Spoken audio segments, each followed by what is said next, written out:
রাসূলুল্লাহ সাল্লাল্লাহু আলাইহি ওয়াসাল্লাম আনা আমুরুকুম বিখামসিন ওয়াল্লাহু আমারানি বিহিন্না আল জামাআহ ওয়াস সামউ ওয়াত তাআ ওয়াল হিজরা ওয়াল জিহাদ ফি সাবিলিল্লাহ। আমি নবী মুহাম্মদ তোমাদেরকে এমন 5টি আদেশ করছি, এমন 5টি বিষয় অর্ডার করছি।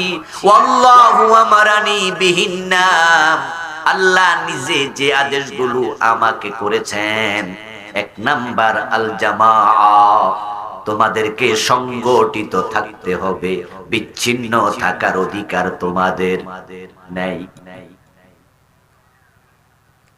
তোমরা ঐক্যবদ্ধ হও, ঐক্যবদ্ধ হয়ে যদি একটা দাবি নিয়ে মাঠে নামো, যেমন যুবকেরা নেমেছিল, সারা বাংলাদেশ থেকে নেমেছিল, 64 জেলা থেকে নেমেছিল, প্রতিটা থানা থেকে মাঠে নেমেছিল, কোটা সংস্কার করো, কোটা সংস্কার করো।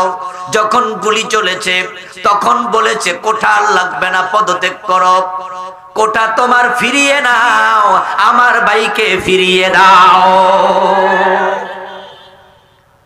সরকার কিন্তু এক পর্যায়ে কোটা সংস্কার করেছিল, বলেছিল যে ঠিক আছে আমরা কোটা সংস্কার করলাম, কিন্তু তখন তো আবু সাইদ শহীদ। তখন বাচ্চারা বলল না, তোমার কোটা তুমি নাও, আমার ভাইকে ফিরিয়ে দাও। দফা 1 দাবি 1, তোমার পদত্যাগ। রাস্তা যখন একসাথে নেমেছে, সবাই মিলে পদত্যাগ শুরু করে নাই, দেশ থেকে পালিয়েছে ইসলামী বিপ্লবের জন্য, কোরআনের জন্য, ইসলামের জন্য, দ্বীন কায়েমের জন্য। রাস্তায় তোমরা নামো, আগামীর বাংলাদেশ কোরআনের বাংলাদেশ হয়ে যাবে।